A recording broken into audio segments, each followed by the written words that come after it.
Hello friends, welcome to HKGPSC. This is Harpal Singh Rathod. Last time આપણે August મહિના સુધીનું current affairs હતું જે પણ એ પૂર્ણ કર્યું હતું. આજે આપણે સપ્ટેમ્બર મહિનાનો પહેલો ભાગ, જેની અંદર તારીખ 1 થી લઈને 10 સુધી, એટલે કે 1 થી 10 સપ્ટેમ્બર સુધીમાં જે પણ સાયન્સ એન્ડ ટેકનોલોજી, બરાબર, અને સેકન્ડ છે એન્વાયરમેન્ટ, આ બે વિષય સાથે સંકલિત જે પણ ઘટનાઓ ઘટી છે એનો આજે આપણે અભ્યાસ કરશું. એને કવર કરવાનો પ્રયત્ન આજે આપણે કરીશું. ઓકે, ફર્સ્ટ તમારી સામે ન્યૂઝ જોવા મળે છે એ છે અવકાશ મિશન માટે વિકસાવવામાં આવેલા ભારતના પ્રથમ સંપૂર્ણપણે સ્વદેશી 32 બીટ માઇક્રો પ્રોસેસરનું નામ શું છે? અહીંયા તમને નામ પૂછેલું છે. નામ એટલા માટે છે કારણ કે મોદીજી જ્યારે રિટર્ન આવ્યા હતા ચાઇના એસસીઓ માંથી, ત્યારે રિટર્ન આવ્યા બાદ એમણે પ્રથમ જે કાર્યક્રમમાં ભાગ લીધો હતો એની અંદર આનું લોન્ચિંગ ને બધા આખી પ્રક્રિયાઓ એમાં થઈ હતી, બરાબર. તો એ સંદર્ભે અને ખાસ ભારતમાં અને એમાં સ્પેસ ક્ષેત્રે આની ખૂબ જ વધારે ઉપયોગિતા હોવાના કારણોસર, મહત્વતા હોવાના કારણોસર આ ચર્ચામાં રહ્યું હતું. 4 ઓપ્શન તમારી સામે છે: વિક્રમ 3201, શક્તિ 2100, ભારત ચીપ એક્સ અને આર્યભટ્ટ 2001. આ ચારમાંથી કયું નામ ત્યાં આગળ આવશે? તો આમાં જવાબ તમારો આવશે એ વિક્રમ 3201, બરોબર. હવે અહીં આગળ જુઓ ન્યૂઝ કઈ રીતે બને છે એની આપણે વાત કરશું. પહેલા તો કે વિક્રમ 3201 એ ભારતનું પ્રથમ સ્વદેશી એવું 32 બીટનું માઇક્રો પ્રોસેસર છે, બરોબર. આ શું છે? પહેલું માઇક્રો પ્રોસેસર આપણને જોવા મળે છે. મહત્વતા આની એ છે કે આ સ્વદેશી છે, બરોબર.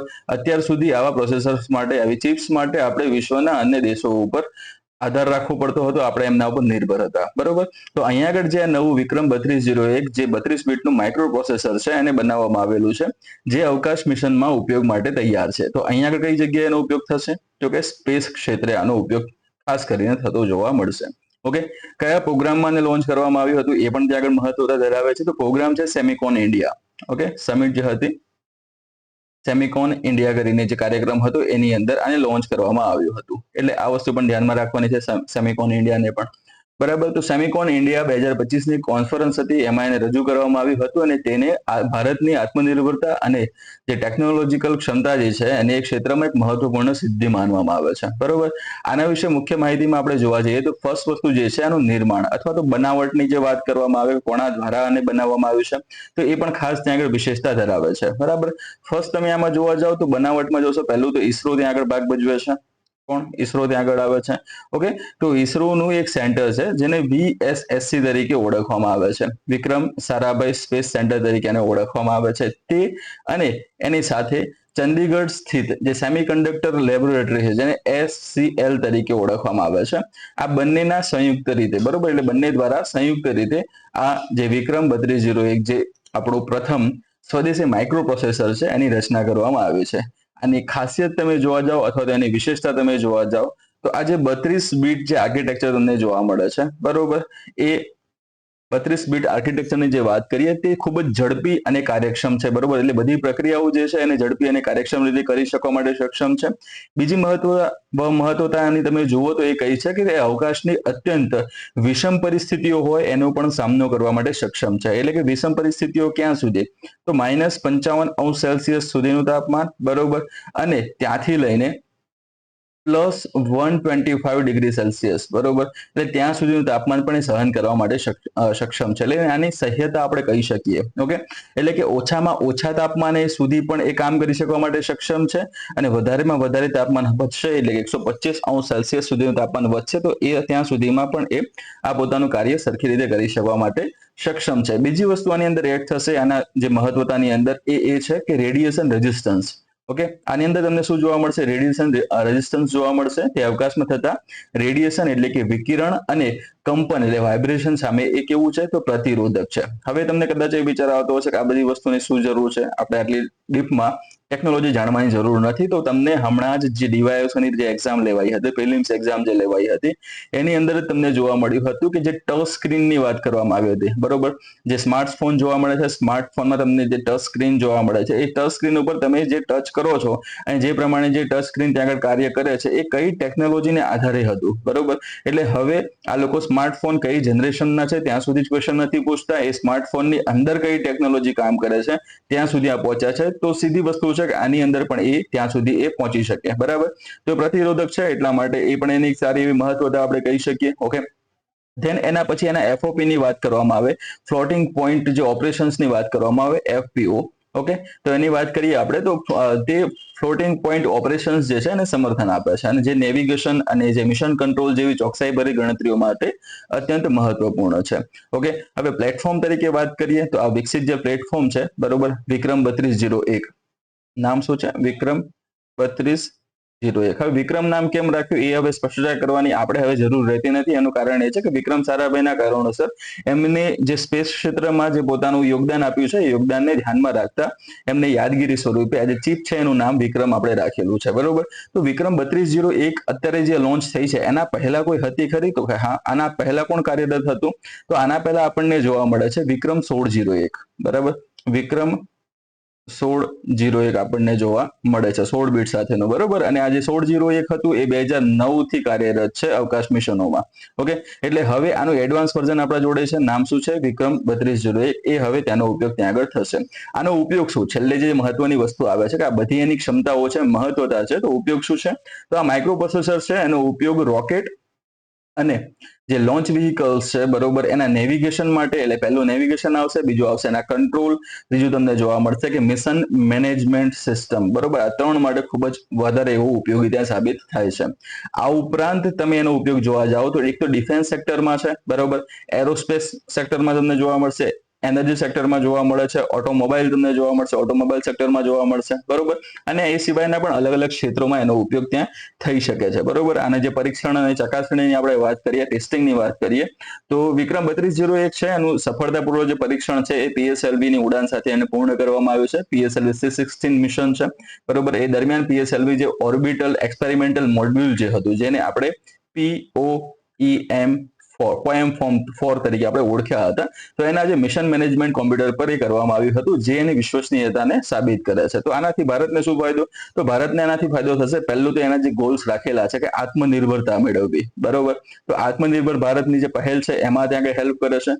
વૈશ્વિક સ્તરે જે ભારતની જે ઓળખ છે એ ઓળખને વધારે સારી બનાવે છે, વધારે ત્યાં આગળ સકારાત્મક બનાવતા જોવા મળશે. અને છેલ્લે જે મહત્વની વસ્તુ આવે છે કે ટેકનોલોજીકલ એડવાન્સમેન્ટની વાત કરીએ, ડેવલપમેન્ટની વાત કરીએ, તકનીકી પ્રગતિની વાત કરીએ તો એ અવકાશ સંશોધન ક્ષેત્રમાં તેની વધતી જતી એક શક્તિનું પ્રતીક આપણે એને કહી શકીએ છીએ. ઓકે, નેક્સ્ટ તમે સ્લાઇડમાં જોઈ રહ્યા છો બધી માહિતી હમણાં જે તમને જણાવી એ જ વસ્તુ તમને બતાવે છે.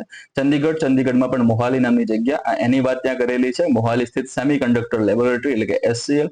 ઓકે, અગાઉના 16 બીટ આ બધી વસ્તુની વાત મેં તમને હમણાં કરી છે બરોબર. તો આ ફક્ત તમારા આગળ મેં તમને બતાવ્યું એ પ્રમાણે કે અહીં તમે જોતા હતા કે મેં ફક્ત થોડાક નામ લખેલા છે, અમુક કીવર્ડ લખેલા છે. જો તમારે સરખી રીતે વાંચવું છે તો વાંચવા માટે સ્પેશિયલી આ સ્લાઇડની એડ એમાં કરેલી છે. ઠીક છે, નેક્સ્ટ જોઈએ આપણે તો EEF 2025માં સફળ પ્રી ક્લિનિકલ ટ્રાયલ પછી કયા દેશે કોલોન કેન્સર રસીનું અનાવરણ કર્યું છે? ખૂબ જ ચર્ચામાં હતું હમણાં. ચર્ચામાં એટલા માટે છે કારણ કે એની સાથે જોડાયેલા ન્યૂઝ પણ અત્યારે ખૂબ જ વધારે ચર્ચામાં છે. 4 ઓપ્શન છે તમારી સામે, જર્મની છે, ચીન છે, રશિયા છે અને જાપાન છે. ઓકે, અહીંયા જવાબ શું આવશે?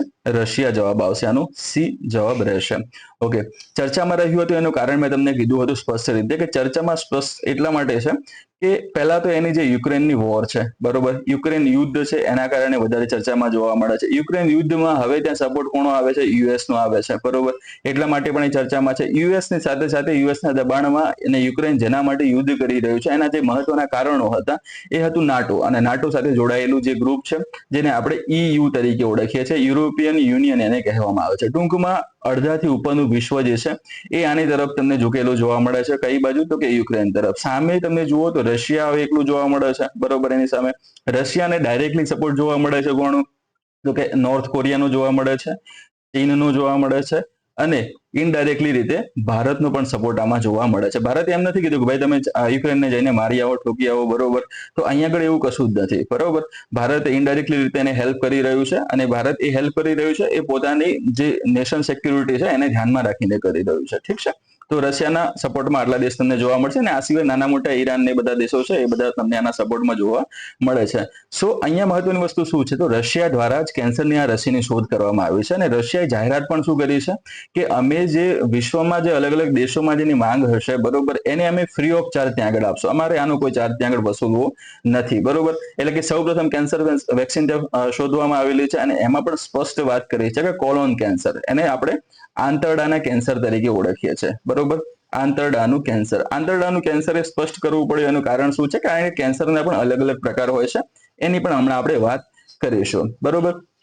તો આમાં રશિયન જે કોલોન કેન્સર જે વેક્સિન જે આવી છે, બરોબર, એ એક ઉપચારાત્મક રસી છે. પહેલી વસ્તુ તો શું છે? એક થેરાપ્યુટિક વેક્સિન આપણને જોવા મળે છે. આ એક ઓકે, ગુજરાતીમાં એને ઉપચારાત્મક રસી આપણે કહીએ છીએ. તો આનો ઉદ્દેશ્ય શું છે એ ધ્યાનમાં રાખવું પણ જરૂરી છે. તો આનો ઉદ્દેશ્ય એ છે કે આ જે છે એ કેન્સરને થતું અટકાવતું નથી, બરોબર. આ કેન્સર થઈ રહ્યું હોય તો એને અટકાવવા માટે સક્ષમ નથી. આ શું કરે છે કે જો કેન્સર જો થયું છે જે દર્દીમાં, બરોબર, એ દર્દીના અંદર રોગ પ્રતિકારક શક્તિ એટલે કે જે ઇમ્યુન સિસ્ટમ જે છે એને ઇમ્યુન સિસ્ટમની જે એનર્જી જે શક્તિ છે એને વધારવાનું કામ કરે છે. તો ઇમ્યુન સિસ્ટમ ત્યાં આગળ એની એક્ટિવેટ થશે, બરોબર, સારી રીતે એક્ટિવેટ થશે તો જે કેન્સરની જે ગાંઠ જે છે, બરોબર, ગાંઠ જે છે એને નોડ્સ જે એને કહેવામાં આવે છે, તો એ ગાંઠના ઉપર એ કાર્ય કરવા માટે સક્ષમ રહેશે. તો આવું થવાના કારણોસર શું ફાયદો થશે? તો આ જે દવા જે છે, આ જે વેક્સિન જે છે એ જે કેન્સરના દર્દીને આપવામાં આવશે તો એનું રોગ પ્રતિકારક જે તંત્ર છે એ એક્ટિવ થયું છે. એક્ટિવ થવાના કારણોસર આ જે ગાંઠ હતી એ ગાંઠના કદમાં 60 થી 80% સુધીનો ઘટાડો થતો જોવા મળ્યો છે, બરોબર. એટલે કે ઘટાડો થશે એટલે હવે ઈઝી વસ્તુ શું છે કે એ જે તાત્કાલિક જે મરવાના જે કારણો હતા, મૃત્યુ થવાના જે કારણો હતા, એમાં પણ ઘટાડો થતો જોવા મળશે. હવે એના પછી જે વાત કરીએ તો આ રસી જે છે, પહેલી વસ્તુ જે તમને કીધી એ પ્રમાણે કે કોલોન કેન્સરના કોષો પર હુમલો કરવા માટે શરીરની રોગ પ્રતિકારક શક્તિને સક્રિય કરશે. ખાસ કરીને એવા દર્દીઓ માટે કે જેમને કેન્સરના 4th સ્ટેજમાં પહોંચી ગયા હશે અને સર્જરી દ્વારા પણ ગાંઠને દૂર કરવામાં આવી નથી અથવા તો દૂર કરી શકાતી નથી, બરોબર. તો આમાં હેલ્પ કોણે કરી બનાવવા માટે? તો પહેલું ત્યાં આગળ આવશે કે આ રસી જે છે એ રશિયાના Gamaleya research centre for epidemiology and microbiology અને બીજું ત્યાં આગળ મહત્વનો ભાગ ભજવે છે એ છે સેન્ટ પીટર્સબર્ગ, બરોબર. સેન્ટ પીટર્સબર્ગના રાઇટર્સ છે એમને આમાં બહુ મહત્વનો ભાગ એમાં ભજવેલો છે. આગળની સ્લાઇડમાં એના બધાના નામ મેં લખેલા જ છે, ઓકે. તો આ વેક્સિન છે એ ભારતમાં પણ અહીંયા આગળ મહત્વની વસ્તુ કઈ આવશે? બીજું ભારતમાં આ વેક્સિન જે છે એ ભારતમાં પણ ક્લિનિકલ ટ્રાયલ્સ માટે ઉપલબ્ધ છે, બરોબર.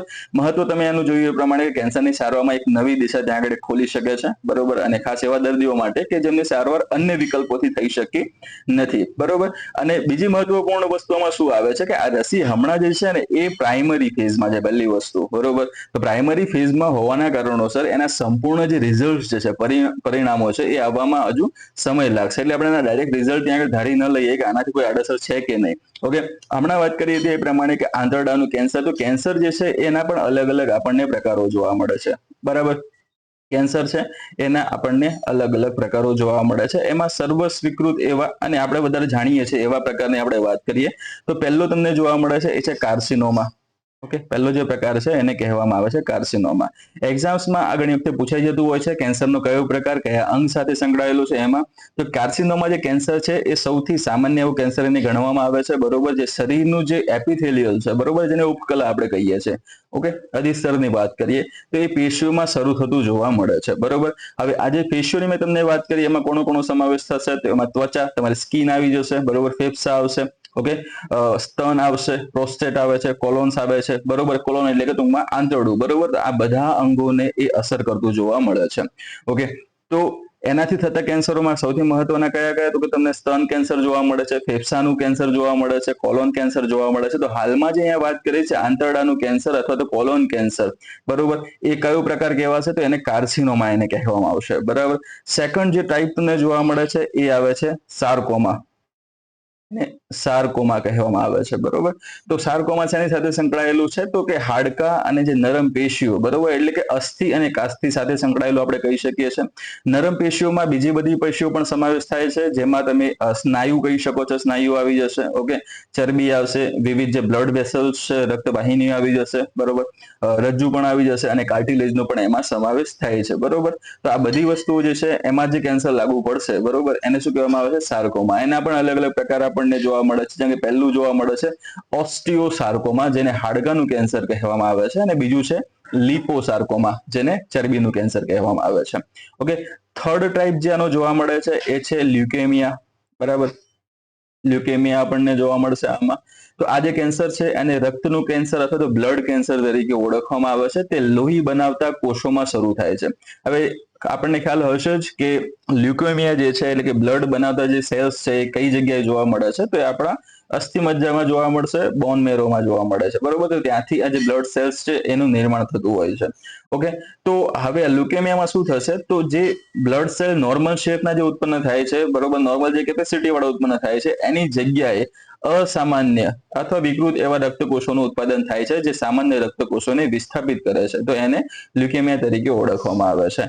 નેક્સ્ટ જે ફોર્થ તમને ટાઈપ જોવા મળે છે એ છે લિમ્ફોમા, બરાબર, એ છે લિમ્ફોમા. ઓકે, લિમ્ફોમા જે છે એ કેન્સર, આ જે કેન્સર છે એ રોગ પ્રતિકારક તંત્રના કોષોમાં શરૂ થાય છે. મુખ્યત્વે તમે જોવા જાવ કઈ જગ્યાએ, તો જે લિમ્ફ નોડ્સ હોય છે, લસિકા ગાંઠો જે જોવા મળે છે ત્યાં આગળ, પછી બરોડ છે, સ્પ્લીન, ઓકે, ત્યાં અસ્થિમજ્જા અને થાઇમસમાં જોવા મળે છે, બરોબર. અને આના જે ઉદાહરણ તમે જોવા જાવ તો આવશે એમાં તો હોજકિન લિમ્ફોમા અને નોન હોજકિન લિમ્ફોમા, આ બે એના મહત્વના પ્રકારો છે. તો આ સાથે સંકળાયેલા એટલે કે રોગ પ્રતિકારક તંત્ર સાથે સંકળાયેલું કેન્સર હોય તો કયું છે, તો એ લિમ્ફોમા છે, લિમ્ફ નોડ સાથે સંકળાયેલું છે. એટલા માટે આ સિવાય બી તમે બીજા એક્સ્ટ્રા પ્રકારમાં જોવા જાવ તો પાંચમો તમને જોવા મળશે મલ્ટિપલ માયલોમા. તો આ જે કેન્સર જે છે એ પ્લાઝમા કોષોમાં થાય છે, અને જે એક પ્રકારના જે WBC છે, બરોબર, પ્લાઝમા કોષો તમે જોવા જાવ તો વન ટાઈપ ઓફ WBC છે એ. તો આ કોષો એન્ટીબોડીઝ ધરાવે છે અને જે શરીરને સામે લડવામાં મદદ કરે છે, રોગ સામે લડવામાં મદદ કરે છે. તો એમાં આ કેન્સર થતું જોવા મળે તો એને મલ્ટિપલ માયલોમા તરીકે ઓળખવામાં આવે છે. નેક્સ્ટ તમને જોવા મળે છે એ છે મેલાનોમા, પણ એક પ્રકાર આવે છે આનો કેન્સરનો, મેલાનોમા પ્રકાર આવે છે. તો મેલાનોમા છે એ જે સ્કિન કેન્સર છે, એટલે કે એ જે રોગ છે, આ કેન્સર જે છે એ ત્વચાના કોષોમાં શરૂ થાય છે, જેને મેલેનોસાઇટ્સ કહેવામાં આવે છે, બરોબર. તો એ ત્વચાને રંગ આવે, એટલે કે ટૂંકમાં સીધી વસ્તુ કઈ આવે છે કે જે ત્વચા જે આપણી છે એ અતિશય ગોરી રહેશે કે પછી એ શ્યામ અથવા તો કાળા રંગની રહેશે, એના માટે જવાબદાર છે મેલેનોસાઇટ્સ, બરોબર. તો મેલેનોસાઇટ્સ સાથે સંકળાયેલું જે કેન્સર છે એને મેલેનોમા તરીકે ઓળખવામાં આવે છે. અને અન્ય કેન્સર કરતા આ જે કેન્સર છે એટલે કે મેલેનોમા છે એ ખૂબ જ ઝડપથી ફેલાતું આપણને જોવા મળે છે, એટલે એ રીતે એની ત્યાં વિશેષતા રહેશે. તો ટૂંકમાં રશિયન જે કોલોન કેન્સર વેક્સિન છે એ કેન્સરની સારવારમાં ખૂબ જ મહત્વપૂર્ણ પગલું છે. જો કે તેની સફળતા અને વ્યાપક ઉપયોગ માટે, બરાબર, તેની સફળતા અને વ્યાપક ઉપયોગ માટે વધુ સંશોધન, એટલે પહેલા તો વધારે સંશોધન કરવા પડશે, રિસર્ચ કરવા પડશે અને ક્લિનિકલ ટ્રાયલ્સ જરૂરી છે. ઓકે, નેક્સ્ટ અહીંયા જે વસ્તુ બતાવી છે મેં હમણાં તમને કીધું એ છે અહીંયા આગળ રહેશે, તમારે ખાલી એકવાર આને વાંચી લેવાનું રહેશે, તમે જ્યારે રિવિઝન કરતા હો ત્યારે તમારા માટે એ હેલ્પફુલ રહેશે. ઓકે, નેક્સ્ટ તમને ન્યૂઝ જોવા મળે છે આદિજાતિ બાબતોના મંત્રાલય દ્વારા શરૂ કરાયેલ ભારતના પ્રથમ AI સંચાલિત આદિવાસી ભાષા અનુવાદકનું નામ શું છે, બરોબર. લેંગ્વેજ ટ્રાન્સલેટરની આગળ વાત કરવામાં આવેલી છે, જે ભારતનું પ્રથમ AI સંચાલિત છે. ઓકે, ચાર ઓપ્શન છે: ભાષા સેતુ, વાણી શક્તિ, આદિવાણી અને જનજાતીય ભાષા મિત્ર. અહીંયા જવાબ શું આવશે તમારો? સી આવશે, આદિવાણી. જો કે બાજુના ફોટોગ્રાફમાં તો કદાચ તમારું ધ્યાન ગયું પણ હશે, તો તમને એનાથી આઈડિયા કદાચ વહેલો આવી પણ ગયો હશે કે આનો જવાબ આ રહેશે. ઓકે, તો આદિવાણી વિશે આપણે વાત કરીએ તો તાજેતરમાં જ, બરાબર, તાજેતરમાં ભારત સરકારે આદિવાસી વિસ્તારોમાં સંચાર અને ક્ષમતા નિર્માણ, આ બે વસ્તુ ત્યાં આગળ આવશે.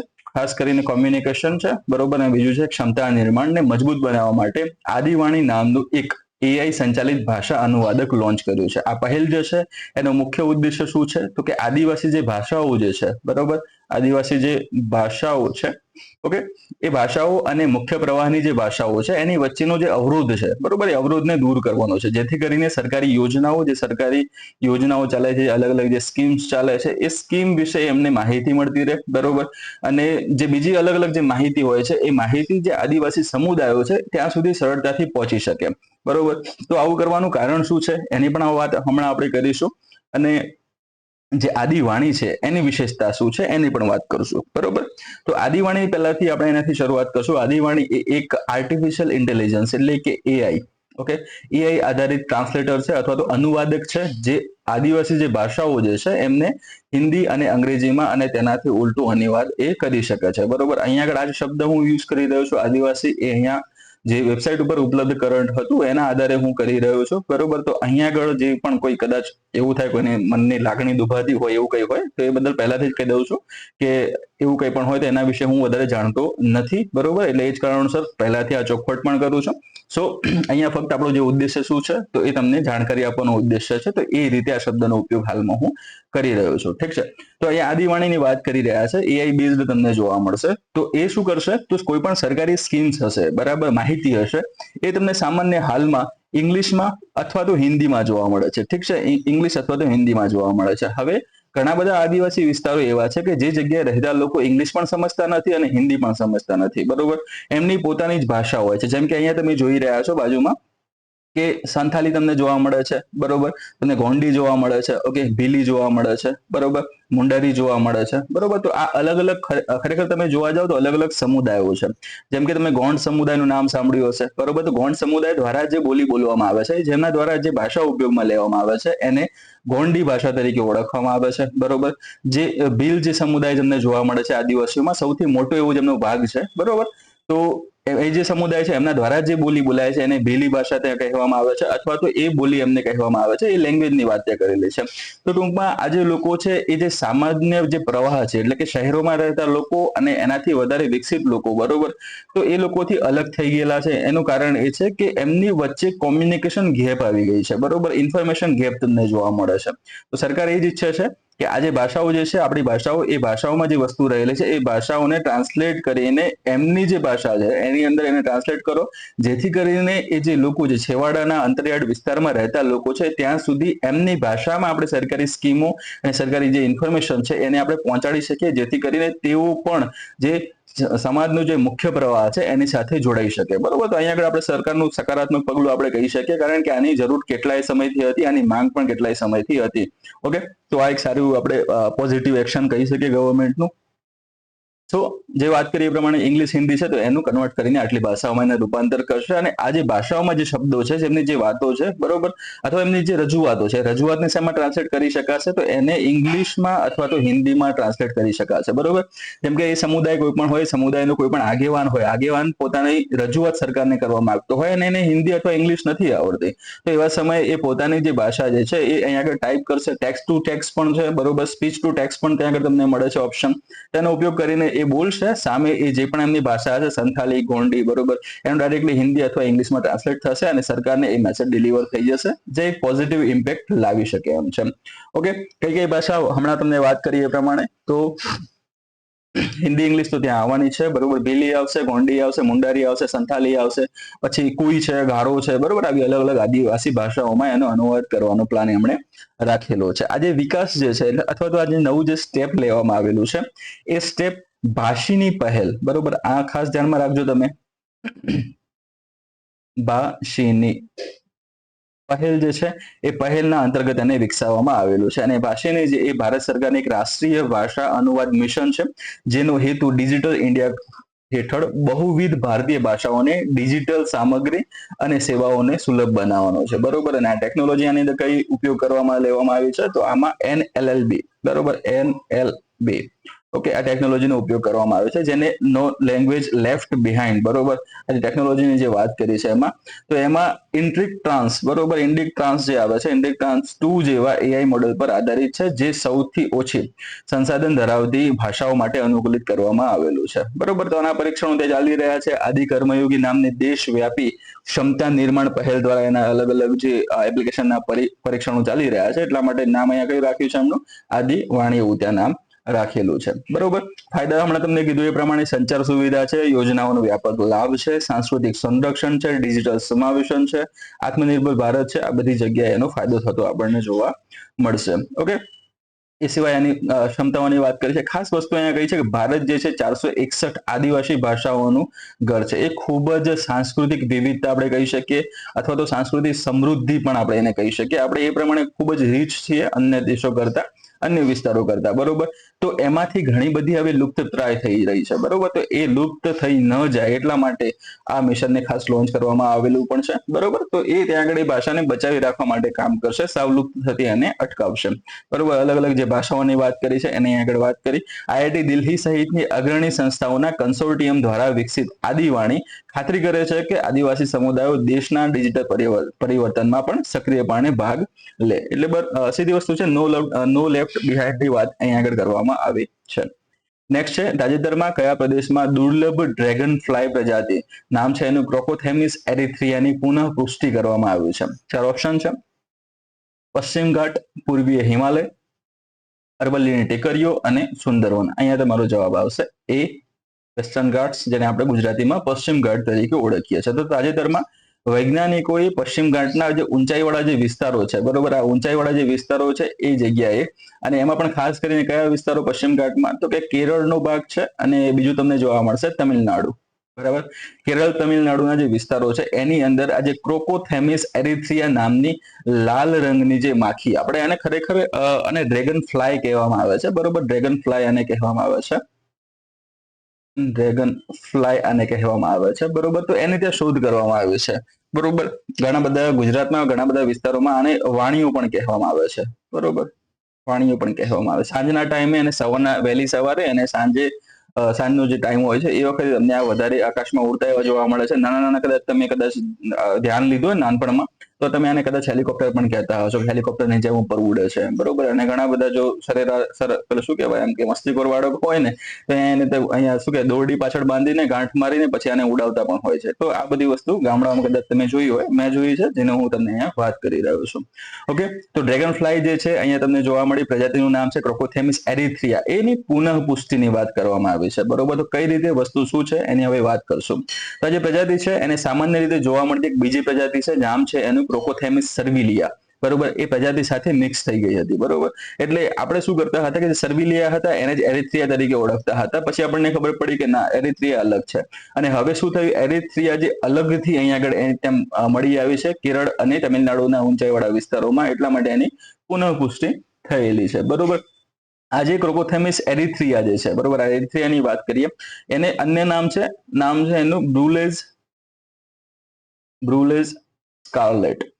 સ્કાર્લેટ જોન્સન નથી આ, બરોબર, બ્રુલેઝ સ્કાર્લેટ તરીકે પણ આને ઓળખવામાં આવે છે. જે ઓડોનાટા, અહીંયા આગળ એના શ્રેણીની પણ આપણે વાત કરી લઈએ, ઓડોનાટા અથવા ઓડોનેટા તરીકે પણ એને ઓળખવામાં આવે છે. તો ઓડોનેટા શ્રેણી હેઠળ એ આવે છે. આ પ્રજાતિ તમને ખાસ કઈ જગ્યાએ જોવા મળશે, તો કે એમાં યુરોપ છે, મધ્ય એશિયા છે, બરોબર, અને હિમાલયમાં સામાન્ય રીતે જોવા મળે છે. અને પશ્ચિમ ઘાટમાં તેની હાજરી એ સૂચવે છે કે તે હિમયુગ દરમિયાન દક્ષિણ ભારત તરફ સ્થળાંતર કદાચ એ કરી હશે. બરોબર, અને પછી એને અહીંયા મજા આવીને રહી ગઈ. બરોબર, એવું નથી. તો આઈસ એજ જ્યારે ચાલતો હતો એ દરમિયાન દક્ષિણ ભારત તરફ સ્થળાંતર કરી હતી, અને ઊંચાઈવાળા જે પર્વતીય જે ઇકોસિસ્ટમ છે, જેમ કે શોલા જંગલોની વાત કરવામાં આવે છે, ઘાસના મેદાનોની વાત કરવામાં આવે છે, તો એમાં એક અવશેષીય પ્રજાતિ તરીકે એ ટકી રહી છે. બરોબર, ત્યાં આગળ એને પોતાની જાતનું અનુકૂલન ત્યાં કર્યું છે. અનુકૂલનના અલગ અલગ જે પ્રકારો આવે છે એ પ્રકારોમાં તમે કદાચ વાંચ્યું હશે એન્વાયરમેન્ટમાં, તો એમાં અનુકૂલનમાં તમને જોવા મળશે કે ત્યાંનું જે પર્યાવરણ છે એને પ્રમાણે પોતાની જાતને ત્યાં ઢાળી દીધી, એટલા માટે એ ત્યાં બચી ગઈ છે. બરોબર, તો વૈજ્ઞાનિકોએ આનુવંશિક વિશ્લેષણ દ્વારા એ સાબિત કર્યું છે કે પશ્ચિમ ઘાટમાં જોવા મળતી આ પ્રજાતિ છે એ ખરેખર ક્રોકોથેમિસ એરિથ્રિયા છે. બરોબર, અને તે ક્રોકોથેમિસ સર્વિલિયાથી કેવી જોવા મળે છે, અલગ જોવા મળે છે. બરોબર, તો આ અલગ અલગ એના ભેદ છે. એરિથ્રિયાની વાત કરીએ તો કઈ જગ્યાએ કેટલા વિસ્તારમાં, તો કે વેસ્ટર્ન ઘાટ્સમાં આપણને જોવા મળે છે. વેસ્ટર્ન ઘાટમાં પણ ખાસ કરીને જે 550 મીટરથી વધારે ઊંચાઈવાળા જે વિસ્તારો છે એ જગ્યાએ તમને આ જે સજીવ છે એ જોવા મળે છે. જ્યારે સર્વિલિયા તમે જોવા જાઓ ને, તો દક્ષિણ ભારતના જે વિસ્તારો છે અને એમાં પણ કયા વિસ્તારો, તો કે નીચાણવાળા વિસ્તારોમાં જોવા મળે છે. ઓકે, તો નીચાણવાળા વિસ્તારોમાં કોણ જોવા મળશે, તો એ છે ક્રોકોથેમિસ સર્વિલિયા, અને ઊંચાઈવાળા વિસ્તારોમાં કોણ જોવા મળશે, તો ક્રોકોથેમિસ એરિથ્રિયા તમને જોવા મળે છે. તો આના ઉપરથી આપણે કયા કયા અભ્યાસ કરી શકીએ, કઈ કઈ વસ્તુ આના આધારે એનું મહત્વ જોવા જઈએ, તો પહેલું આવે છે આબોહવા પરિવર્તનનો અભ્યાસ કરી શકીએ છીએ, કારણ કે આ શું છે, ભૂતકાળના આબોહવા પરિવર્તનોને પણ બાયોડાયવર્સિટી તમે જોવા જાઓ તો કઈ રીતે પ્રભાવિત કરી છે તે સમજવામાં મદદ કરે છે. ઓકે, સેકન્ડ છે જૈવ વિવિધતા હોટસ્પોટની વાત કરવામાં આવે તો આ ઘટના છે એ પશ્ચિમ ઘાટના જૈવ વિવિધતા હોટસ્પોટ તરીકેના દરજ્જાને શું કરે છે, વધુ મજબૂત બનાવે છે. ઓકે, અને પર્યાવરણીય સંરક્ષણની વાત કરવામાં આવે તો આ શોધ છે એ ઊંચાઈવાળા સંવેદનશીલ જે પર્વતીય વિસ્તારો છે, પર્વતીય નિવાસ સ્થાનો છે, બરોબર, જેમ કે શોલા જંગલોની વાત કરીએ આપણે, ઘાસના મેદાનોની વાત કરીએ, તો એના રક્ષણની પણ તાત્કાલિક જરૂરિયાત પર ભાર મૂકે છે. બરોબર, એટલે એ પણ ધ્યાનમાં રાખવા જેવું છે. અહીંયા તમને આની સાથે રિલેટેડ પણ ડિવાઇસોમાં એક એક્ઝામ પૂછાયો હતો IUCN ગ્રીન શ્રેણી વિશે. બરોબર, અને એમાં અલગ અલગ બધા જવાબ કર્યા હતા, જેમાં જવાબ એકચ્યુઅલમાં આવતો હતો એશિયાટિક લાયન, એમાં જવાબ આવતો હતો. બરોબર, તો એમાં શું હતું કે કોઈ પણ એવો સજીવ છે જે લુપ્ત થવાના આરે છે, એના ઉપર તમે પ્રોજેક્ટ ચલાવો છો, પ્રોજેક્ટ ચલાવવાના કારણોસર આની જે સંખ્યા છે એ સતત વધતી જોવા મળે છે, અને વધતી સંખ્યા હોવાના કારણોસર એ જે લુપ્તપ્રાયનું સ્ટેજ હતું એમાંથી બહાર આવે છે, અને બહાર આવ્યા બાદ એની જે કેટેગરીમાં વર્ણન કરવામાં આવે છે એ કેટેગરીને IUCN ગ્રીન તરીકે ઓળખવામાં આવે છે. ઠીક છે, તો આ વસ્તુ આપણે એન્વાયરમેન્ટમાં અહીંયાથી ક્વેશ્ચન આવો બનતો જોવા મળેલો છે. બરોબર, અહીંયા એની જે હમણાં વાત કરી એ પ્રમાણે તમને જોવા મળે છે. ઠીક છે. નેક્સ્ટ ક્વેશ્ચન છે, એ ક્વેશ્ચન પહેલા આપણે જોઈ લઈએ આપણી જે મહત્વની વસ્તુ છે કોર્સ વિશેની વાત પણ ત્યાં આગળ થોડી થઈ જશે, કારણ કે થોડું ઘણું આમાં શું કહેવાય માર્કેટિંગ પણ જરૂરી છે, બરાબર. તો બે કોર્સિસ છે હાલમાં જે કોર્સ ચાલી રહ્યો છે એ આવનારી એસટીઆઈ માટે તમને હેલ્પફુલ થઈ શકે છે, બરોબર. એસટીઆઈ ની એક્ઝામ માટે હેલ્પફુલ થઈ શકે છે.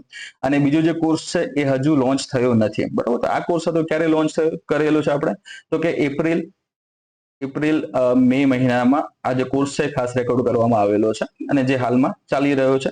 કેટલી પ્રાઇસમાં, તો 499 રૂપિયામાં અવેલેબલ છે. સાયન્સ ટેકનોલોજી જે તમારા સિલેબસમાં આપેલું છે એ પ્રમાણે સ્પેસ છે, ડિફેન્સ છે, એનર્જી છે, બાયોટેકનોલોજી છે, આઈસીટી છે, ન્યુક્લિયર ટેકનોલોજી છે, નેનો ટેકનોલોજી, આ બધા જ ચેપ્ટર્સ છે આની અંદર કવર કરેલા છે, જેની સાથે તમને મોડેલ નોટ્સની બધી વસ્તુઓ મળશે.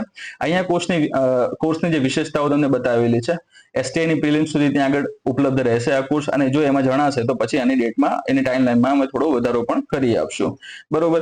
દેન એના પછી નેક્સ્ટ જોવા મળે છે એ છે નવી જે જીપીએસસી 1-2 ની જે પ્રિલિમ્સ એક્ઝામ છે જે 2025 એપ્રિલમાં યોજાનાર છે, એના માટે સ્પેશિયલી આ નવો કોર્સ અમે રેકોર્ડ કરવા જઈ રહ્યા છે, બરોબર. તો એ કેટલામાં ઉપલબ્ધ છે, 699 આ કેટલામાં છે, 499, બરોબર. એટલે અહીંયા તમને એ બાબતે 200 રૂપિયાનો સીધો ફાયદો તમને થઈ રહ્યો છે, ઓકે.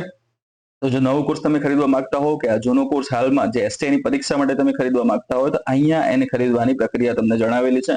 નવા કોર્સ માટેની જે પ્રક્રિયા છે એ ખરીદવાની પ્રક્રિયા તમને અહીંયા જણાવેલી છે. કોર્સમાંથી કેટલા પ્રશ્ન પૂછાય છે, કેટલા નથી પૂછાતા, એના પણ પુરાવા અમે સમયસર આપણે ટેલિગ્રામ ચેનલ છે HK GPSC ની, એની અંદર રજૂ કરતા હોઈએ છીએ. આ સિવાય બીજું કોઈ એક્સ્ટ્રા ઇન્ફોર્મેશન તમારે જોઈતી હોય તો તમે અહીંયા મેસેજ કરીને અમને પૂછી શકો છો, જાણી શકો છો, ઓકે. નેક્સ્ટ જોઈએ આપણે. નેક્સ્ટ ક્વેશ્ચન છે, ભારતીય સેના દ્વારા સ્ટ્રાઇક ક્ષમતાઓને વધારવા માટે ઊભી કરવામાં આવેલી નવી કમાન્ડો બટાલિયનનું નામ શું છે? 4 ઓપ્શન છે, ગરુડ, ભૈરવ, વજ્ર અને ત્રિશુલ. અહીંયા તમારો જવાબ આવશે બી, ભૈરવ, બરોબર. તો આ નવી ત્યાં આગળ બટાલિયન છે એ એડ કરવામાં આવી છે, બરોબર. તો ભારતીય સેનાના જે આધુનિકરણ જે કરવાનું છે, તો આધુનિકરણના ભાગરૂપે સેનાએ આ ભૈરવ નામની નવી કમાન્ડો બટાલિયનનો એને સમાવેશ કરેલો છે, બરોબર. કેવી બટાલિયન છે, તો કે એ નવી એક કમાન્ડો બટાલિયન છે ખાસ કરીને, ઓકે. તો આ બટાલિયનનું નિર્માણ છે એ ખાસ કરીને સરહદી વિસ્તારો, કયા વિસ્તારોમાં, તો કે સરહદી વિસ્તારોમાં ઝડપી અને ચોક્કસ કામગીરી કરવા માટે એનું નિર્માણ કરવામાં આવેલું છે. તો પહેલું ત્યાં આગળ આપણો વિચાર એ આવે તો અત્યાર સુધી ઝડપી અને સારી એવી સક્રિય કામગીરી કોણ કરતું હતું, ભૈરવની પહેલા કોણ હતા, તો એ જગ્યાએ આવે છે SF આવશે, ત્યાં આગળ સ્પેશિયલ ફોર્સિસ આવશે, બરોબર. તો સ્પેશિયલ ફોર્સિસ જે છે સરહદી વિસ્તારોમાં ઝડપી અને જે સક્રિય કામગીરી કરવાનું કામ કરતી હતી, પરંતુ હવે ઘણા બધા વિસ્તારોમાં થોડું અલગ અલગ એમાં કાર્યનું ભારણ વધવાને કારણોસર SF જે છે એની ક્ષમતા બધા જ વિસ્તારોમાં પહોંચી શકવાની નથી, એટલા માટે ભૈરવની ત્યાં આગળ નિર્માણ કરવામાં આવી છે. આવી નવી 5 બટાલિયનો ઊભી કરવામાં આવી છે, બરોબર. તો એ કોને હેલ્પ કરી શકશે, અથવા તો કોની સાથે મળીને કામ કરી શકશે, કોનું ભારણ ઓછું કરશે, તો SF નું ભારણ ઓછું કરશે, સ્પેશિયલ ફોર્સિસ છે એનું ભારણ ઓછું કરશે, બરોબર. ભૈરવ બટાલિયનની વાત કરીએ તો આ બટાલિયનનું જે મુખ્ય ઉદ્દેશ્ય છે એ છે દુશ્મનો સામે ઝડપી હુમલાઓ કરવાના, બરોબર. સરહદી વિસ્તારોના જે વ્યૂહાત્મક નિશાનો છે, બરોબર, એને તોડી પાડવાના જે મિશનો છે એ મિશનો પાર પાડવા, સ્પેશિયલ ફોર્સ માટે પૂરક દળ તરીકે કામ કરવાનું, બરોબર. તો અલગ અલગ એના ત્યાં આગળ હેતુઓ રહેશે, જેનાથી સ્પેશિયલ ફોર્સને શું થશે, વધુ જટિલ અને ઉચ્ચ પ્રાથમિકતા વાળા જે અલગ અલગ મિશનો છે એના ઉપર એ ધ્યાન કેન્દ્રિત કરી શકશે, બરોબર. હવે આ જે ભૈરવ જે બનાવવાની છે, તમને કદાચ વિચાર આવે કે આના માટે અલગથી ભરતી થશે, તો ના, આની અલગથી ભરતી થશે નહીં. આની ભરતી જે છે એ ભારતીય સેનાના જવાનોમાંથી કરવામાં આવશે. જે ભારતીય સેનામાં હાલમાં જે જવાનો કાર્યરત છે એમાંથી પસંદગી કરવામાં આવશે, જે આના જે ક્રાઇટેરિયા પૂર્ણ કરતા હશે એવા કમાન્ડોને ત્યાં આગળ, અથવા તો એવા જવાનોને સિલેક્ટ કરીને એને કમાન્ડો બનાવવામાં આવશે. કમાન્ડો બનાવ્યા બાદ તમે એમના હાથમાં જોઈ શકો છો કે હાથમાં જુઓ છો એ પ્રમાણે અત્યાધુનિક હથિયારો એમને આપવામાં આવશે, અત્યાધુનિક એવા ગેજેટ્સ એમને આપવામાં આવશે, અને ખાસ એવા ડ્રોન્સથી એમને સજ્જ કરવામાં આવશે. એટલે કે મોસ્ટલી તમે જુઓ મોસ્ટ મોડર્ન એવી આર્મી, મોસ્ટ મોડર્ન કમાન્ડો તરીકે આપણે એને ઓળખી શકશું, બરોબર. 5 બટાલિયન્સ બનાવવાની છે. 5 બટાલિયનમાં તમે જોવા જાવ તો એક બટાલિયન હોય એ એક બટાલિયનની અંદર 250 જેટલા અત્યંત કુશળ અને આધુનિક હથિયારોથી સજ્જ એવા કમાન્ડો હશે. 5 બટાલિયન બની છે, એનો મતલબ 25 તમે સીધા એનો આંકડો જોવા જાઓ તો ત્યાં તમને જોવા મળશે 1250 જેવા નવા કમાન્ડો ત્યાં આગળ ઉમેરાયા છે, ઓકે. હવે આ જે 5 જે ભૈરવ બટાલિયન, જે પ્રથમ તબક્કામાં જે 5 ભૈરવ બટાલિયનની જે રચના કરવામાં આવી છે, એ રચનામાં તમને હાલ કીધું એ પ્રમાણે કે સરહદી વિસ્તારોમાં ખાસ કઈ જગ્યાએ ખતરો વધારે છે, તો ચીન છે, અને બીજું તમને સામેની તરફ પાકિસ્તાન જોવા મળે છે, ઓકે. તો એના જે સરહદો ઉપર આવેલા સંવેદનશીલ વિસ્તારો છે એ જગ્યાએ એને ડિપ્લોય કરવામાં આવશે. આમાંથી જે 3 યુનિટ, આજે 5 તમે જોવા જાઓ, 5 જે બટાલિયન છે બરોબર, એમાંથી જે 3 યુનિટ છે એ 3 યુનિટને જે નોર્ધન કમાન્ડ છે બરોબર, એટલે નોર્ધન કમાન્ડમાં તમે જોવા જાઓ કયા કયા ભાગ ત્યાં આગળ આવશે. નોર્ધન કમાન્ડમાં પહેલું તો લેહ આવી જાય બરાબર, એ સિવાય શ્રીનગર આવી જશે, શ્રીનગર છે, પછી નાગરોટા છે બરાબર. તો આ બધા વિસ્તારો નોર્ધન કમાન્ડની અંદર સમાવેશ થાય છે. તો 3 યુનિટ અહીંયા આગળ ફાળવવામાં આવશે. ઓકે, એક યુનિટ છે એ ડેઝર્ટ વિસ્તાર એટલે કે ટૂંકમાં આપણા જે રણ પ્રદેશો છે એમાં ત્યાં આગળ એક યુનિટને ફાળવવામાં આવે છે. અને જે 5મી જે યુનિટ છે બરોબર, એ યુનિટને પૂર્વ સેક્ટરમાં, ઓકે, નોર્થ ઈસ્ટ અને એમાં પણ ઈસ્ટના જે અરુણાચલ પ્રદેશના વિસ્તારો છે એ જગ્યાએ ફાળવવામાં આવશે. એટલે ટોટલ કેટલી 5 બટાલિયનની બનાવવાની વાત છે. નામ શું રાખવામાં આવ્યું છે? ભૈરવ નામ ત્યાં આગળ એને રાખવામાં આવેલું છે બરાબર. નેક્સ્ટ તમે જોઈ શકો છો કે હાલના પાયદળ એકમોમાંથી, એટલે પાયદળ એટલે કે ભારતીય સેના ઇન્ફન્ટ્રીની વાત કરવામાં આવે છે બરોબર. તો 250 સૈનિકોની વાત કરી છે. આવી 5 બટાલિયનો બનાવવાની છે. એક બટાલિયનમાં કેટલા હશે? 250 હશે. ઓકે, ડ્રોન્સ, હથિયાર, સર્વેલન્સ સિસ્ટમ, વ્યૂહાત્મક ગેજેટ્સ, આ બધાથી એ લોકો કેવા હશે? સજ્જ હશે બરાબર. નેક્સ્ટ જે ક્વેશ્ચન છે એ છે ઈસરોનું કુલશેખરપટ્ટિનમ સ્પેસ પોર્ટ ક્યારે પૂર્ણપણે કાર્યરત થવાની અપેક્ષા છે? 4 ઓપ્શન છે: માર્ચ 2026, ડિસેમ્બર 2026, જૂન 2027 અને ઓક્ટોબર 2028. અહીંયા તમારો જવાબ આવશે બી, ડિસેમ્બર 2026 બરોબર. તો હાલમાં તમને ખબર જ હશે કે આવા કોઈ પણ આપણે મિશનો કરતા હોઈએ તો મિશનો માટે ખાસ શ્રીહરિકોટા ખાતેનું જે સ્થળ છે અથવા લોન્ચિંગ સ્ટેશન છે બરોબર, એને આપણે પસંદ કરતા હોઈએ છીએ. ત્યાંથી લોન્ચિંગ થતું હોય છે બરોબર. શ્રીહરિકોટામાં શું નામ છે? તો SDSC શાર તરીકે આને ઓળખવામાં આવે છે. ઓકે, શાર તરીકે એને ઓળખવામાં આવે છે. આ સેન્ટર ઉપરથી ખાસ કરીને લોન્ચિંગ થતા હોય છે. હવે સેકન્ડ જે સ્પેસ પોર્ટ છે બરોબર, એ કઈ જગ્યાએ વિકસાવ્યું છે? તો એ છે કુલશેખરપટ્ટિનમ ખાતે. એટલે અહીંયા હું ટૂંકમાં કે તરીકે તમને બતાવું છું બરોબર. કઈ જગ્યાએ આવેલું છે કુલશેખરપટ્ટિનમ? તો એ જોવા મળે છે આપણને તમિલનાડુમાં. તમિલનાડુમાં પણ કઈ જગ્યાએ? તો તમિલનાડુમાં થુથુકુડી જે જિલ્લો છે બરોબર, થુથુકુડી જે જિલ્લો છે એ જિલ્લાની અંદર આ જે ગામ આવેલું છે બરોબર, આ સ્થળ આવેલું છે, એ જગ્યાએ અલગથી રોકેટ લોન્ચિંગ સ્ટેશન ત્યાં આગળ ઊભું કરવામાં આવી રહ્યું છે. શ્રીહરિકોટાની વાત કરીએ તો એ કઈ જગ્યાએ આવેલું છે? તો એ આંધ્રપ્રદેશમાં આપણને જોવા મળે છે, જ્યારે આ તમિલનાડુમાં જોવા મળે છે. ઓકે, કેમ આવું કરવું પડ્યું? એની પાછળનું રીઝન એ છે કે આ પગલું જે છે એ ઈસરોની લોન્ચ ક્ષમતાને વધારવા અને ભવિષ્યના મિશનોને વધુ કાર્યક્ષમ બનાવવા માટે ખૂબ જ મહત્વપૂર્ણ છે બરોબર. એમાં હમણાં તમને વાત કરીએ એ પ્રમાણે કે કઈ જગ્યાએ? તો તમિલનાડુમાં થુથુકુડી જિલ્લામાં ત્યાં એની સ્થાપના કરવામાં આવી છે. અને સ્પેશિયલી આની મહત્વતા એ છે કે આ જે સ્પેસ પોર્ટ બન્યું છે એમાં કોનું લોન્ચિંગ કરવામાં આવશે? ખાસ કરીને તો SSLV ના લોન્ચિંગ માટેનું જે સ્ટેશન જે છે એ ઊભું કરવાની ત્યાં આગળ વાત આમાં થયેલી છે. સો SSLV સિવાય બીજા કયા છે આપણી જોડે? તો એ છે PSLV, બીજું આવે છે GSLV. ઓકે, તો ટૂંકમાં PSLV, GSLV નું લોન્ચિંગ કરવું હશે તો એના માટે કયો ઓપ્શન છે? શ્રીહરિકોટા ખાતેનું SDSC શાર લોન્ચિંગ સ્ટેશન. અને SSLV જે છે નાના કદના છે બરોબર, નાના કદના અને નાના પેલોડ, ઓછા પેલોડ ધરાવતા જે લોન્ચિંગ વ્હીકલ્સ છે એને લોન્ચ કરવા માટે કયા લોન્ચિંગ સ્ટેશનનો ઉપયોગ કરવામાં આવશે?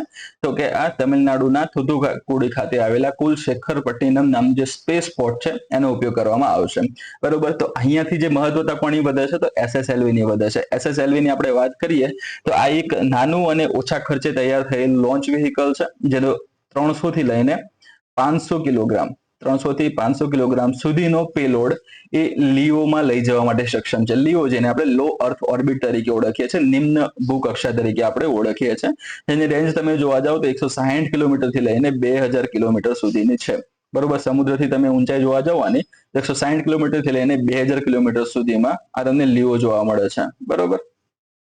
તો આને તમારે ખાસ ત્યાં આગળ ધ્યાનમાં રાખવાનું છે. ઠીક છે. નેક્સ્ટ આના પછી તમે જુઓ તો એ છે SSLV સાથેનું જ કે આને બનાવવા માટે અથવા તો એને જે શું કહેવાય, એને એકીકૃત કરવા માટે વધારે સમય નથી લાગતો. એ ફક્ત અને ફક્ત 72 કલાકમાં એકીકૃત થઈ જાય છે. એટલે એના પાર્ટ તો રેડી હશે બરોબર. તો આ પાર્ટને એકીકૃત કરીને આખું રોકેટ બનાવવામાં કેટલો સમય લાગે છે? તો ફક્ત 72 કલાકનો સમય લાગે છે. એટલે એ રીતે પણ આ ખૂબ જ વધારે એવું હેલ્પફુલ આપણને જોવા મળે છે. કોણ? તો કે SSLV. હવે અહીંયા જે કુલશેખરપટ્ટિનમ જે છે એને કેમ ત્યાં આગળ ચૂઝ કરવામાં આવ્યું છે? તો એના પાછળનું એનું વ્યૂહાત્મક મહત્વ પણ છે. તમે જુઓ આંધ્રપ્રદેશ છે એ અહીંયા આગળ આવશે, તમિલનાડુ છે એ નીચેની તરફ તમને આ તરફ જોવા મળે છે. આંધ્રપ્રદેશમાં તમને અહીંયા જોવા મળે છે શ્રીહરિકોટા બરોબર, અને અહીંયા થુથુકુડી જોડે તમને જોવા મળશે કયું? તો કે એ જોવા મળે છે આપણને કુલશેખર પટ્ટીનમ, બરોબર. તો બંનેના સ્થાન તમને અલગ અલગ જોવા મળે છે. હવે એવું છે કે અહીંયાથી જ્યારે લોન્ચિંગ કરવામાં આવે છે, કોઈ પણ પીએસએલવી જીએસએલવી લોન્ચિંગ થાય છે, તો એને નીચે જે નીચેની તરફ આ જે શ્રીલંકા આવેલું છે, એ શ્રીલંકાની એર સ્પેસને બચાવતા ત્યાંથી લોન્ચિંગ કરવું પડે છે. એટલા માટે અહીંયાથી લોન્ચ થયેલું કોઈ પણ જે પ્રક્ષેપણ અહીંયા હશે, આ રીતે ત્રાંસુ જશે, પછી આમ સીધું થતું જોવા મળશે કક્ષામાં, બરાબર. જ્યારે અહીંયા આગળથી જે લોન્ચ થશે એ શ્રીલંકાને સાઈડમાં રાખતું હોવાના કારણોસર સીધું નીચે જશે દક્ષિણ તરફ, અને પછી પોતાની મુખ્ય ભ્રમણ કક્ષા તરફ આગળ વધશે. તો એના કારણોસર સમયનો બચાવ થશે, બરોબર, અને ઈંધણનો બચાવ થશે, અને ઈંધણની સાથે જે ટેકનોલોજી જે વપરાય છે એમાં પણ આપણે સાનુકૂળ રીતે પ્લસ આપણે કરી શકીએ એમ છે, બરોબર. એટલે આ ખાસનો આ ટર્નની ત્યાં આગળ વિશેષતા એમાં રહેવાની છે, બરાબર. નેક્સ્ટ છે, આ બધી વાત એમાં કરેલી છે, કઈ જગ્યાએ કયું સ્થળ ડિસેમ્બર 2026 સુધીમાં પૂર્ણ થવાનો અંદાજ પણ એનો છે. વાર્ષિક ક્ષમતા એની કેટલી છે, તો 20 થી 25 પ્રક્ષેપણની જોવા મળે છે. ઓકે, આ બધી વસ્તુ હમણાં તમને કીધી કે શ્રીહરિકોટા સ્પેસ પોર્ટ પરનું ભારણ ઓછું કરવા માટે, અને આ એક્સ્ટ્રા જે હમણાં વાત છે એ ત્યાં પૂર્ણ થશે એમાં. નેક્સ્ટ છે આપણા આજના ન્યૂઝ ઇન શોર્ટ. પહેલું તમને જોવા મળે છે, ભારતીય સેના અને આઈટીબીપી દ્વારા સંયુક્ત કવાયત અચૂક પ્રહાર કયા રાજ્યમાં યોજાઈ હતી, તો કે એ અરુણાચલ પ્રદેશ ખાતે યોજાઈ હતી. સેકન્ડ છે, ભારતીય સેનાએ કયા રાજ્યમાં યુદ્ધ કૌશલ 3.0 કવાયત હાથ ધરી હતી, તેમાં જવાબ શું આવશે, અરુણાચલ પ્રદેશ. આ જે એક્સરસાઇઝ થતી હતી ને આ જે થઈ છે એ બંને ત્યાં આગળ એક સમાનાંતરે થતી પ્રક્રિયાઓ હતી. એટલે કે જ્યારે આ એક્સરસાઇઝ ચાલતી હતી ત્યારે એ જ સમયગાળામાં અન્ય સ્થાને આ એક્સરસાઇઝ ચાલી રહી હતી. કઈ જગ્યાએ, તો અરુણાચલ પ્રદેશમાં જ. એટલે આ બંને જે છે એ એક જ રાજ્યમાં કવાયત આ થઈ હતી. કઈ અચૂક પ્રહાર, અને બીજું છે યુદ્ધ કૌશલ 3.0. નેક્સ્ટ છે, ભારત અને થાઈલેન્ડ વચ્ચે 2025માં મૈત્રી કવાયતની 14મી આવૃત્તિ કયા ભારતીય રાજ્યમાં યોજાઈ રહી છે, તો ભારતીય સેના અને રોયલ થાઈ આર્મી વચ્ચે 1 સપ્ટેમ્બર 2025ના રોજ ઉમરોઈ, જે મેઘાલય ખાતે આવેલું છે, એમાં આવેલું જોઈન્ટ ટ્રેનિંગ નોડ, જેને જેટીએન તરીકે ઓળખવામાં આવે છે, તે જગ્યાએ 14મી કવાયત મૈત્રી જે હતી એ શરૂ થઈ હતી, બરોબર. 2006માં સૌપ્રથમ શરૂ થયેલી આ કવાયતનો ઉદ્દેશ્ય આતંકવાદ વિરોધી અને અર્ધ શહેરી યુદ્ધમાં આંતર કાર્યક્ષમતા, વિશ્વાસ અને સંયુક્ત ઓપરેશનલ ક્ષમતાઓમાં સુધારો કરવાનો છે, અને ભારતનું પ્રતિનિધિત્વ આમાં, એટલે આ જે કવાયત જે થઈ હતી મૈત્રી કવાયત, એમાં ભારતનું જે પ્રતિનિધિત્વ કોણે કર્યું હતું, તો મદ્રાસ રેજિમેન્ટ દ્વારા કરવામાં આવ્યું હતું. જ્યારે થાઈલેન્ડ તરફથી એની જે ફર્સ્ટ ઇન્ફન્ટ્રી બટાલિયન અને 14મી જે ઇન્ફન્ટ્રી બ્રિગેડ છે એના કર્મચારીઓને એને તૈનાત કર્યા હતા, એના તરફથી એનું પ્રતિનિધિત્વ કર્યું હતું. ઓકે, નેક્સ્ટ ક્વેશ્ચન છે, પાપુઆ ન્યૂ ગિનીના 50માં સ્વતંત્રતા દિવસની ઉજવણીમાં કયા ભારતીય નૌકાદળના જહાજે ભાગ લીધો હતો, તેમાં જવાબ આવશે આઈએનએસ કદમત, બરોબર. આ ધ્યાન રાખવું, કારણ કે આ ઇન્ટરનેશનલ લેવલે બનતી ન્યૂઝ છે, એટલા માટે આવા પ્રશ્ન વધારે પૂછાતા હોય છે, બરોબર. તો આ પ્રશ્ન પૂછવાની શક્યતા પણ એમાં વધારે રહેશે. ભારતના પ્રથમ બંદર આધારિત ગ્રીન હાઇડ્રોજન પાયલોટ પ્રોજેક્ટનું ઉદ્ઘાટન ક્યાં થયું હતું, તો તમિલનાડુના VOC ખાતે, બરાબર. નેક્સ્ટ ક્વેશ્ચન છે, ભાષીની પ્રોજેક્ટ. હમણાં આપણે થોડા સમય પહેલા જ વાત કર્યા હતા, જ્યારે આદિવાણીની ચર્ચા કરતા હતા ત્યારે મેં ભાષીની નામ લીધું હતું.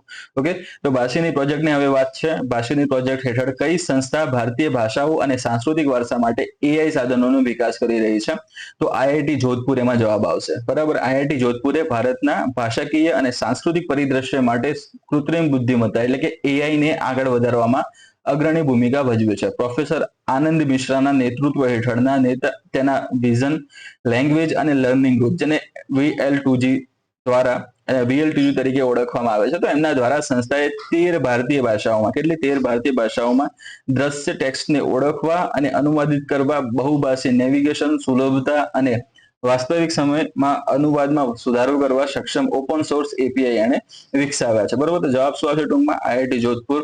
નેક્સ્ટ ક્વેશ્ચન છે, 2 સપ્ટેમ્બર 2025ના રોજ કયા દેશે અદ્યતન જાસૂસી ઉપગ્રહ OFAC 19 લોન્ચ કર્યો, બરોબર. તો ઇઝરાયલ દ્વારા એને લોન્ચ કરવામાં આવ્યો છે. ક્યારે, 2 સપ્ટેમ્બર 2025ના રોજ. કઈ જગ્યાએથી, તો કે પાલ્માચીમ એરબેઝ પરથી, બરોબર. કયું રોકેટ, તો કે સાવિટ રોકેટનો ઉપયોગ કરીને. ઓકે, ઇઝરાયલ જોડે આપણી થોડી વધારે એવા ગાઢ સંબંધો છે, એટલા માટે એના લોન્ચિંગ પણ આપણે ધ્યાનમાં રાખવા પડશે. ઉપગ્રહનું નામ શું છે, તો OFAC 19 ઉપગ્રહ છે.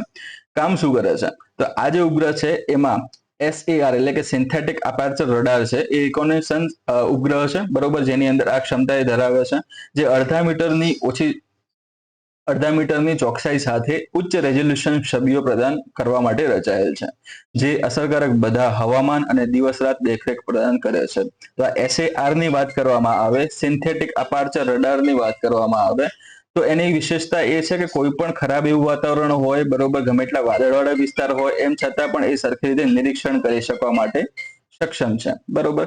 નેક્સ્ટ ક્વેશ્ચન છે 15 ઓક્ટોબર 2025 ના રોજ વડાપ્રધાન નરેન્દ્ર મોદી કયા શહેરમાં સંયુક્ત કમાન્ડર કોન્ફરન્સનું ઉદ્ઘાટન કરશે? તો જવાબ આવશે એમાં કોલકાતામાં. આજનો હવે પ્રેક્ટિસ ક્વેશ્ચનની વાત કરી લઈએ. SSLV હમણાં જ આપણે ચર્ચા કરતા હતા. SSLV એક પ્રક્ષેપણમાં મહત્તમ કેટલો પેલોડ લીઓમાં મૂકવા માટે સક્ષમ છે? ચાર ઓપ્શન છે: 100 કિલોગ્રામ, 250 કિલોગ્રામ, 500 કિલોગ્રામ અને 1000 કિલોગ્રામ. અહીંયા જે વાત કરી છે મહત્તમ, મેક્સિમમ ની ત્યાં આગળ વાત કરી છે, બરાબર. તો મહત્તમ કેટલો હોય એનો જવાબ તમારે આપવાનો રહેશે. પ્રેક્ટિસ ક્વેશ્ચન છે એ આજના આપણા સેશન જે હતા, સેશનની અંદર જે ટોપિક કવર કરેલા છે એ ટોપિકમાંથી મેં તમને જે ઇન્ફોર્મેશન આપેલી છે એ ઇન્ફોર્મેશનમાંથી જ બનતો જોવા મળશે, જેથી તમારી એક શું કહેવાય આપણે આમ હાજર જવાબીતા પણ આપણે કહી શકીએ. તમારું ધ્યાન કેટલું હતું એને પણ તમે અહીંયા ટેસ્ટ કરી શકો છો.